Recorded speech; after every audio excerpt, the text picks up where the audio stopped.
Օրներքի Տիրոջը, ով իմ անձ, և ամեն ինչ, որ իմ ներսում է, թող օրներքի նրա սուրբ անունը։ Օրներքի Տիրոջը, ով իմ անձ, և մի մոռացիր նրա բոլոր բարիքները, որ ներում է քո բոլոր մեղքերը, բժշկում է քո բոլոր ցավերը, ով փրկում է քո կյանքն ապականությունից և պսակում է քեզ շնորհով և գթությամբ, որ քեզ միշտ հագեցնում է բարիքներով և քո երիտասարդությունը նորոգվում է արծվի պես։ Տերն արդարություն է շնորհում և իրավունք բոլոր զրկվածներին։ Նա իր ճանապարհները ցույց տվեց Մովսեսին և իր գործերը ամբողջ հայացքի մեջ։ Բարեգութ և ողորմած է Տերը, համբերատար և գթառատ։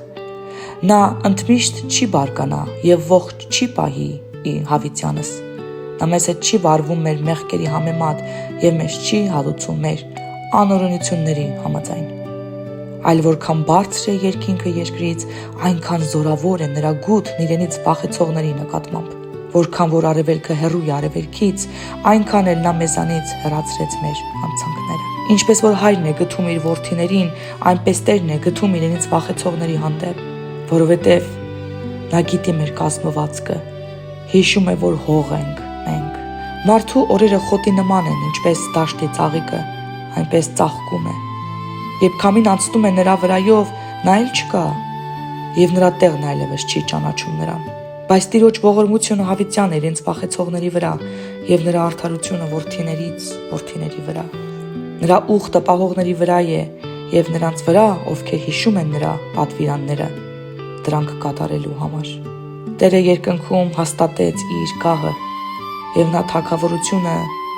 տիրում է բոլորին։ Օրհնեցեք Տիրոջը, ով նրա հրեշտակներ, հզոր զորությամբ դուք, որ կատարում եք նրա խոսքը, նրա խոսքի ձայնը լսելով։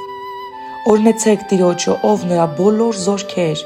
նրա պաշտոնյաներ, որ կատարում եք նրա կամքը։ Օրհնեցեք Տիրոջը, ով նրա բոլոր արարածներ, նրա տերության բոլոր տեղերում, օրհնեցեք Տիրոջը, ով իմ անձ, օրհնիր Տիրոջը։ Ամեն։